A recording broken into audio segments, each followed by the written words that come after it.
Hallelujah, hallelujah. तर जास्ती वेळ न घेता लगेच देवाच्या वचनाकडे वळूया.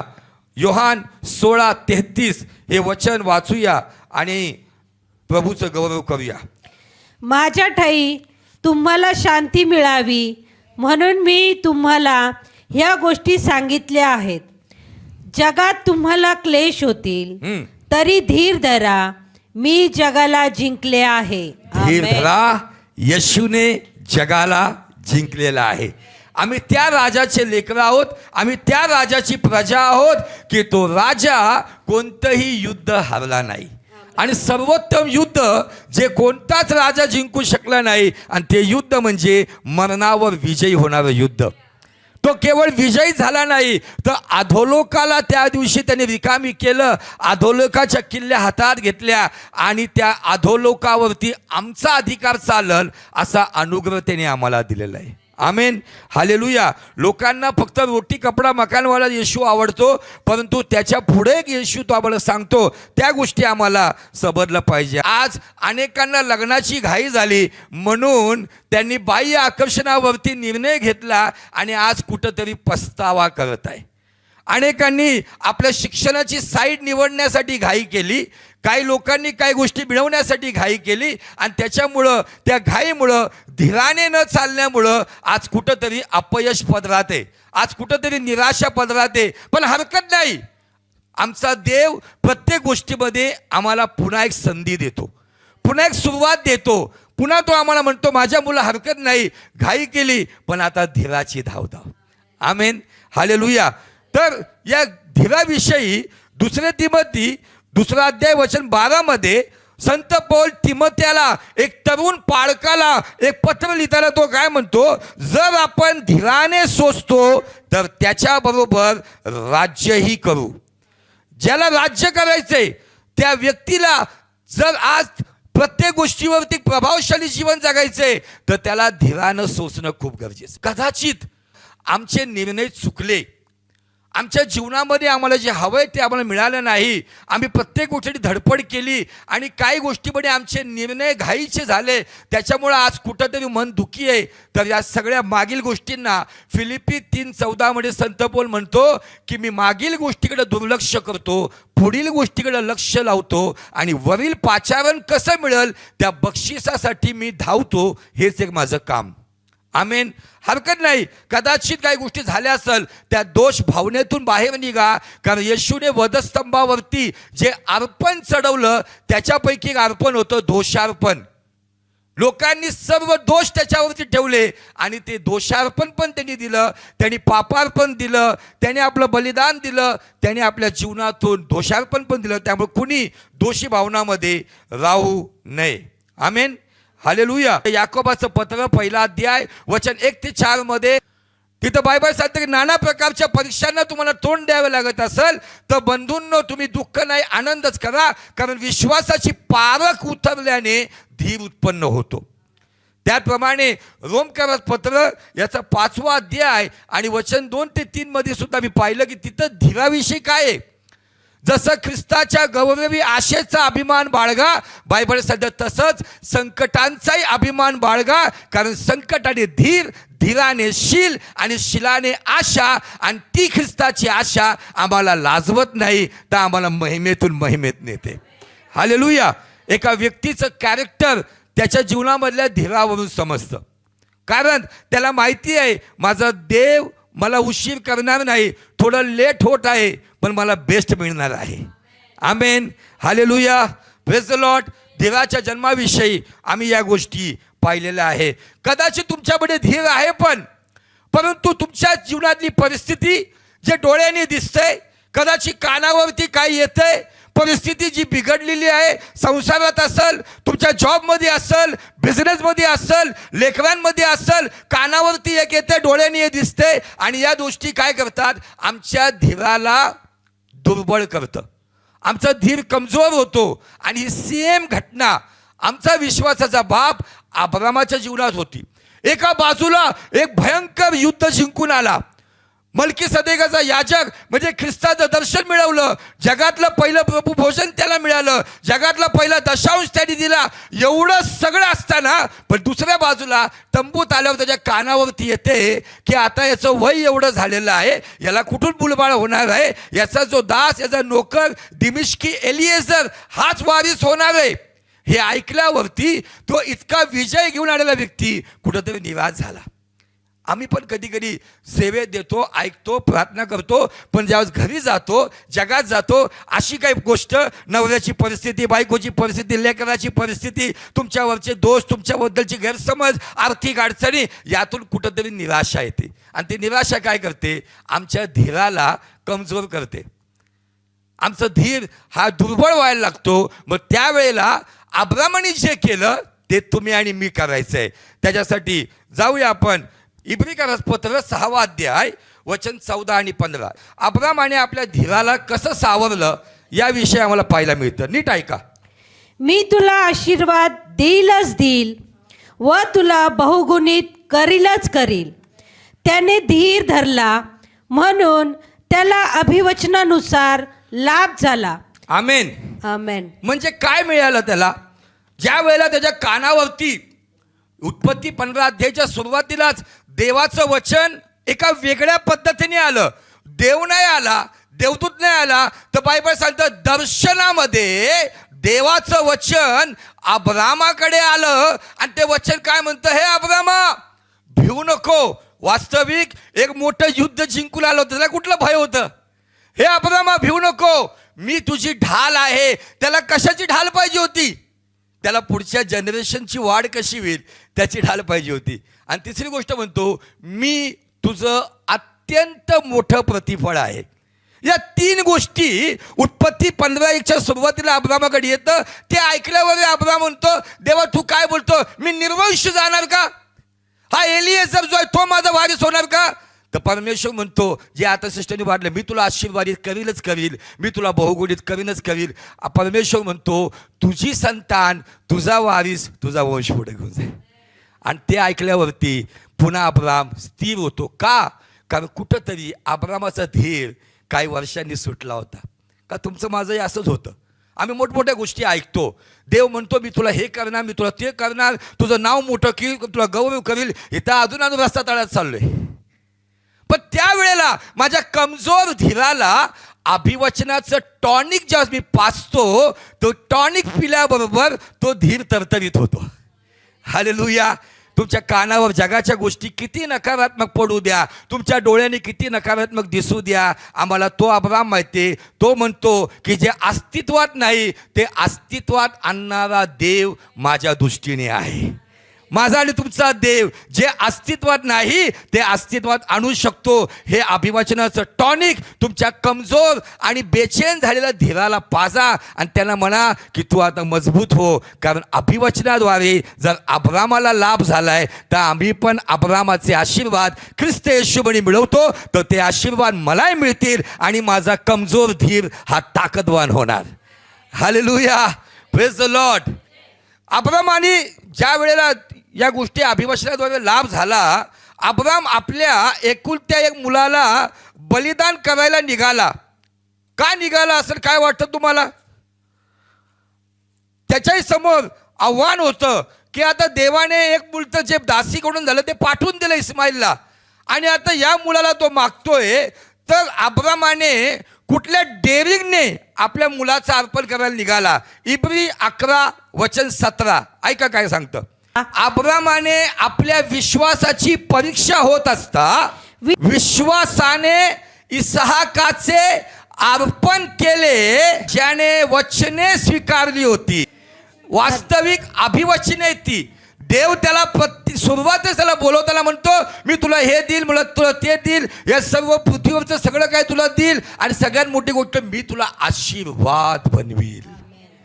अब्रामाने कोणत्या डेअरिंगने त्या मुलाला अर्पण केलं? तर त्याचं मूळ कारण या 17 वचनामध्ये बायबल सांगतं की अब्रामाने विश्वासाने इसहाकाचं अर्पण केलं, ज्याने वचनाच्या जागी, वास्तविक इंग्लिशमध्ये प्रॉमिसेस आहे, ज्याने अभिवचने, जिसने वायदों को, जिसने प्रतिज्ञाओं को ग्रहण किया था, उसने आशीष को ग्रहण नहीं किया. तुम्ही ज्या अभिवचनाला ग्रहण करता तर अभिवचनाचं टॉनिक, अभिवचनाचं सत्व तुमच्या कमजोर धीराला मजबूत करतं. आणि एकदा धीर मजबूत झाला तर याकोब महाराज म्हणतात की धीराला आपलं कार्य करू द्या, यासाठी की तुम्ही कशातही उणे नसावे, तर तुम्हाला अखंड परिपूर्णता लाभावी. एकदा धीर मजबूत झाला, तुम्हाला काम करायची गरज नाही. तुमच्यामध्ये धीर असणारं फळ, पवित्र आत्म्याचं फळ हे कामाला लागतं आणि सर्व परिस्थितीमध्ये तुम्हाला विजयी करतं. आमेन. अब्रामाचं रहस्य हे आहे की त्याने विश्वासाची परीक्षा होत असताना तो रडला नाही, देवा एक इस्माईल पाठवून दिला, आता या इसाकाला तू मागतोय, आता 100 वर्ष होऊन गेले, आता कुठून मला वंश निर्माण होणार. त्याने नव्या करारात याकोब जे बोलला, नाना प्रकारच्या परीक्षांना तोंड द्यावं लागतं, त्यास तुम्ही आनंदच माना. तर जुन्या करारामध्ये या वचनाचं पालन अब्रामाने केलं. त्याने आनंदाने अर्पण केलं. त्याला माहिती होतं अभिवचन देणारा देव खरा आहे, वो सच्चा प्रभु है, वो झूठा नहीं है. वो निश्चयी भले इसहाक की राख होगी, उस राख में से मुझे इसहाक मिलेगा, क्योंकि उसने कहा है क्योंकि तेरी और तेरी संतान मी तुला बहुगुणित करील आणि करीलच. आमेन. हालेलुया. Praise the Lord. जाऊया प्रकटीकरण याचा 14 अध्याय आणि वचन 12 मध्ये एक सुंदर गोष्ट आम्हाला पाहायला मिळते. प्रकाशित वाक्य 14:12. रेव्हलेशन चॅप्टर 14 वर्स 12. नीट ऐका. देवाच्या आज्ञा पाळणारे, येशूवरील विश्वासाला सर्व परिस्थितीमध्ये धरून राहणारे पवित्र जन यांचे धीर धरण्याचे अगत्य यातच आहे. म्हणजे हे आवश्यक आहे. येशूची आज्ञा पाळणारे, नाना प्रकारच्या संकटाला तोंड देणारे, नाना प्रकारच्या परिस्थितीतून जाणारे, येशूविषयीच्या मार्गात चालणारे, यांना धीर धरणं अगत्य आहे. त्या लोकांची तुलना पवित्र जनांमध्ये केलेली आहे. आणि यात प्रगटीकरण याला आपण कनेक्टेड घेऊया. 3:10 काय सांगतं. या फिलाडेल्फियाच्या मंडळीने तो आज आम्हाला म्हणतो असं समजून जाऊया. धीराविषयीचं वचन जे येशू बोलला की या जगात तुम्हाला क्लेश होतील पण धीर धरा, मी हे धीराविषयीचं वचन राखिले आहे. म्हणून पृथ्वीवर राहणाऱ्या लोकांची परीक्षा होण्याचा जो परीक्षा प्रसंग, म्हणजे जो महासंकटाचा प्रसंग मंडळी उचलल्यानंतर सर्व जगावर येणार आहे, त्यापासून मी तुला राखील. कधी? जर तू धीराचं वचन सर्व परिस्थितीमध्ये. बरेचसे लोक धीर सोडतात आणि पुन्हा जगामध्ये आपल्या पद्धतीने आपल्या समस्या सोडवण्याचा प्रयत्न करतात. परंतु एक खरा विश्वासी, एक खरी प्रभूची सेविका, एक खरा प्रभूचा सेवक सर्व परिस्थितीमध्ये धीराचं जे अगत्याचं वचन आहे, येशूच्या आज्ञेविषयीचं वचन आहे, त्याच्या मागे ते चालतात. त्यांच्याविषयी तो म्हणतो की जर तू धीराचं वचन राखलं तर मी, तू जिवंत असो किंवा मृत असो, मी माझ्या राज्यात नेण्यासाठी तुला राखून घेऊन जाईल. हालेलुया. Praise the Lord. आमचा येशू ख्रिस्त या जगामध्ये असताना त्यांनी कुणाकुणाचं सहन केलं? शिष्यांचं सहन केलं, नातेवाईकांचं सहन केलं, गावातल्या लोकांचं सहन केलं, शास्त्री पुरुषांचं सहन केलं. एवढंच नाही, सगळ्या जगासाठी त्यांनी वधस्तंभ सहन केला. अजूनही सहन करतोय. माहिती का तुम्हाला? वाटते का तुम्हाला अजूनही सहन करतोय स्वर्गात बसून? तुम्ही म्हणता स्वर्गात चिंता काळजी नाही. स्वर्गात काय सहन करतोय तू अजून? तर याचं रेव्हलेशन पेत्राला झालं, जो मंडळीचा पहिला पाळक. दुसरे पेत्र याचा 3रा अध्याय आणि वचन 9 काय सांगता ऐका. कित्येक लोक, म्हणजे मंडळी उचललं जाणं, जे फिलिपिकराच्या मंडळी तू सांगतोय की येशू येणारे, येशू येणारे, कित्येक लोक ज्याला विलंब म्हणून म्हणतात, असा विलंब प्रभू येशू आपल्या वचनाविषयी कधीच करत नाही. काय म्हणतोय? पित्याच्या उजवीकडे बसून तो अजूनही या जगातल्या प्रत्येक पापी मनुष्यासाठी सहन करतो आणि पित्याला म्हणतो याच्या तारणाचं काहीतरी कर, याला यातून बाहेर काढ. आजही येशू ख्रिस्त या पृथ्वी तलावरती मनुष्याचा पुत्र म्हणून आला. तोच देवाचा पुत्र देवाच्या उजवीकडे बसून या जगासाठी धीराने सोसतोय. स्वर्गात चिंता काळजी काही नाही, पण त्याला एक कळकळ आहे, त्याची तळमळ आहे, माझं बलिदान व्यर्थ होऊ नये. येशूचा अजेंडा आहे अधो लोकाला खाली करायचंय आणि सुख लोकाला भरायचंय. बायबल या ठिकाणी सांगते की तो धीराने सोसतोय. कोणाचा नाश व्हावा. मला सांगू द्या, आज तुमच्या घरामध्ये तुमचे लेकरं असतील, तुमचे नातेसंबंध असतील, पती असेल, पत्नी असेल, भाऊ असेल, बहीण असेल, मला सांगू द्या, येशूचं अंतःकरण इकडे आहे. त्याची इच्छा नाही की कुणाचाही नाश व्हावा. कदाचित आम्हाला वाटतंय की आज माझा भाऊ कुठेतरी चुकतोय, बहीण चुकत आहे, पती आज मार्गावर नाही, पत्नी आज ठीक नाहीये, आई वडील येत नाहीये, नातेसंबंध येत नाहीये, आज कुठंतरी नाशाकडे चाललेलं आहे. पण मला सांगू द्या, तुमच्यापेक्षा जास्ती येशू धीराने सोचतोय की त्यांचं तारण व्हावं. तुमच्यापेक्षा जास्ती येशूला तुमच्या नातेसंबंधाची काळजी आहे. आणि मला सांगू द्या, त्या देवाची संतान आम्ही आहे. जर तो अजूनही पित्याच्या उजवीकडे बसून तुमच्या नातेवाईकांबद्दल, माझ्या नातेवाईकांबद्दल तो जर धीराने सोचतोय, तर माझा आणि हा पूर्ण विश्वास आहे की निश्चित जर तो धीराने सोचतोय, पित्याला विनंती करतोय, तर पिता निश्चित अशा लोकांसाठी तारणाची योजना जरूर आणि जरूर करेल. Hallelujah, praise the Lord. आम्ही परिस्थितीला बघतो की ते नीट नाहीये, आम्ही कानाने ऐकतो की सगळं वाईट ऐकायला येतंय. पण मला सांगू द्या, कानाने काही ऐकायला येऊ द्या, डोळ्याने काही दिसू द्या, अंतःकरणात काही विचार येऊ द्या. बायबल सांगतं, जे डोळ्याने पाहिलं नाही, कानाने ऐकलं नाही, मनुष्याच्या विचारात आलं नाही, अशा अद्भुत आणि अलौकिक गोष्टी करणारा येशू ख्रिस्त काल, आज, युगानुयुग सारखा आहे. आमेन, हालेलुया. जर माझा देव अजूनही या पृथ्वी तलावर असतानाही धीराने सोचतोय, स्वर्गातही सोचतोय, तर मला सांगू द्या, आम्ही धीर ठेवला पाहिजे. मला सांगू द्या, धीराविषयी संदेश देणं खूप सोपं आहे, पण परिस्थितीमध्ये धीराने चालणं, कारण तो संदेश दुधारी तलवार आहे. तुम्हाला कापण्यापूर्वी मलाही कापलं जातं. आणि आजची गरज आमची ही आहे, आज मनुष्यामधून ही गोष्ट निघून चाललेली आहे. प्रत्येकाला घाईघाईत, प्रत्येकाला चंगाई लवकर पाहिजे, बरकत लवकर पाहिजे, वरच्या लेवलला लवकर पोचलं पाहिजे, सगळ्या गोष्टी फटाफट झाल्या पाहिजे. पौल म्हणतो की जो धीराने सोचतो तोच राज्य करतो. Hallelujah, praise the Lord. आज कमजोर धीराला अभिवचन द्या, अभिवचनाचं टॉनिक पाजा. आणि अभिवचनाचं टॉनिक पाजण्यासाठी तुम्हाला अभिवचन स्वीकारावं लागेल, देवाच्या वचनाकडं बसावं लागेल. यशयाचा ग्रंथ 26:3, यशया 26:3, ज्याचं मन तुझ्या ठाई स्थिर, म्हणजे तुझ्या ठाई ज्याचं मन धीर धरून आहे, त्यास तू, या पूर्ण शब्द आलेला इकडं, शांती नाहीये, पूर्ण शांती. ती पूर्ण शांती तुम्हाला या चर्चमध्ये पण मिळते, घरी जाताना मिळते. कधी कधी आम्ही इथल्या पुरतीच फक्त स्थिर राहतो, पण आज जर तुम्ही धीराने या वचनाला आपल्या जीवनात स्थान देताल, तुम्ही कामात असा, बिझनेसमध्ये असा, ट्रॅफिकमध्ये असा, समाजात असा, कुठे असा, ती पूर्ण शांती सर्व परिस्थितीवर तुम्हाला विजयी करते. आमेन. त्याचा भाव तुझवर असतो, त्याचा भाव स्वतःवर नसतो. काही लोक म्हणतात ना, लय भाव खातो, लय भाव खाते. कशावर भाव खातो, कोणत्या गोष्टीवर भाव खातो? सांगा या जगाला, मला जो शांती देतो माझा भाव त्याच्यावर आहे. Hallelujah, praise the Lord. आम्हा सगळ्यांना माहिती आहे, प्रभू येशू ख्रिस्ताने 5,000 लोकांचा चमत्कार केला, बरोबर? तो चमत्कार केल्यानंतर लंच टाईम डिनरमध्ये कन्वर्ट झालं, तरी लोक खातच होते. लोक, मी जरा थोडं विचार करतो, खायचे प्यायचे, थोडं डोंगर उतरून जायचे, चढून आले की फक्त भूक लागायची, बसा जेवायला. आणि ते प्रभूने पाहिलं, अरे लंच टाईममध्ये बसलेले लोक 5,000पेक्षा अधिक लोक, आपण संख्या मोडली, 20,000पेक्षा अधिक लोक जेवले तिथं. पेत्र आणि सगळी टीम 12 लोक 20,000ला वाढून वाढून काय हालत झाली असेल हो. कंबर म्हणत असेल काय, मांड्या म्हणत असतील काय, गुडघे म्हणत असतील काय, खांदे म्हणत असतील काय, त्या टोपल्या म्हणत असतील की किती जायचं यांना.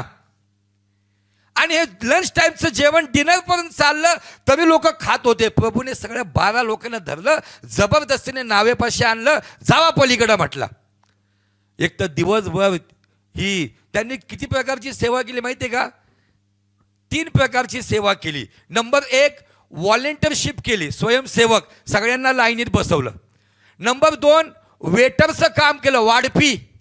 आणि नंबर 3, प्रभू म्हणला सगळे तुकडे उचला, हाऊसकीपिंगचं काम केलं, सगळे तुकडे जमा केले.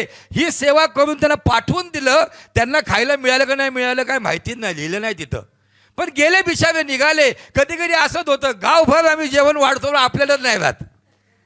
पण असं काही करू नका. त्या जे वाढतात कधीतरी त्या खाऊन जाणाऱ्या व्यक्तीने म्हणायचं, सिस्टर आम्ही तुम बैठो, सिस्टर तुम्ही बसा, आम्ही तुम्हाला वाढतो, लगेच खाऊन पळू नका. आमेन, हालेलुया. हे शिष्य निघाले आणि प्रभूने त्यांची परीक्षा घेण्यासाठी, त्या परीक्षेचं नाव जर बघितलं तर वादळातली परीक्षा होती. कुठली परीक्षा? दिवसभर शरीर थकलेलं, मध्यामध्ये जसं ते त्यांची नाव गेली की लगेच वादळ उभं राहिलं. आणि वादळामध्ये तिथून थोमा म्हणतोय, अरे मी दिवसभर वाढून माझी कंबर दुखते, मार तू चप्पू. पेत्र म्हणतोय, मारा तुम्हीच. वैतागले समोर वादळ, जगतो का मरतो होते. आणि अशा परिस्थितीमध्ये येशू पाण्यावर चालत येतोय.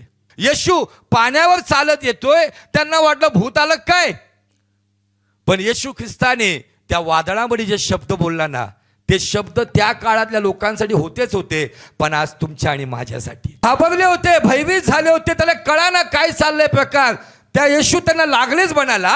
त्या वादळामध्ये येशू त्यांना नाही, आज तुम्हाला म्हणतोय. आज इथं कोणत्या बहिणीच्या जीवनात कुठलं वादळ उभं राहिले का?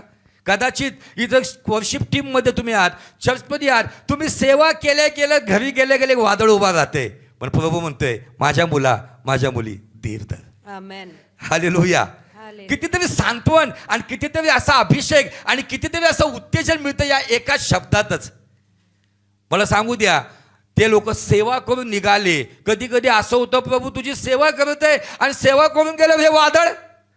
कधी कधी नवऱ्याच्या मार्फत वादळ येईल, कुटुंबाच्या मार्फत वादळ येईल, आसपासच्या लोकांच्या द्वारे वादळ येईल. पण त्या वादळामध्ये तुमचे कान येशूकडे लावा आणि त्या कानावर तुम्हाला आवाज ऐकायला येईल, माझ्या मुला, माझ्या मुली, धीर धर, मी आहे. आमेन. मी आहे, मी आहे. आमेन. कोणी नसल काळजी करू नका, मी आहे. आमेन. आज देवाची इच्छा ही आहे की आज कोणत्या वादळातून तुम्ही जातात, त्या वादळामध्ये येशू म्हणतोय, मी आहे, मै हूँ. धाडस बांधो, मै हूँ. का म्हणत आहे? कारण प्रगटीकरण 3:10 सांगतं, धीराचं वचन जो राखतो, त्या धीरामध्ये जीवन जगतो, तो पहिल्या पुनरुत्थानात ख्रिस्ताच्या राज्यात ख्रिस्त त्याला राखून ठेवतो. आमच्या पुनरुत्थानासाठी धीर खूप महत्त्वाचा आहे. अनेक स्ट्रॅटेजी जग सांगल, निरनिराळे प्रकार सांगल, पण मला सांगू द्या, तुमचं आणि माझं पुनरुत्थान धीरावरती अवलंबून आहे. कुणाच्या भविष्यवाणीवर नाही, तर धीरावरती माझं आणि तुमचं पुनरुत्थान आहे. देवाच्या राज्यात जाणार आहे. येशू म्हणतोय, धीर धरा, मी आहे. योहान 7:33 म्हणतो, धीर धरा, मी जगाला जिंकलं आहे. आज इथं म्हणतोय, मत्ते 14:27 म्हणतोय, धीर धरा, या वादळावरती मी चालत येत आहे. तुमचा आणि माझा उद्धारक वादळाला तुडवत येत आहे.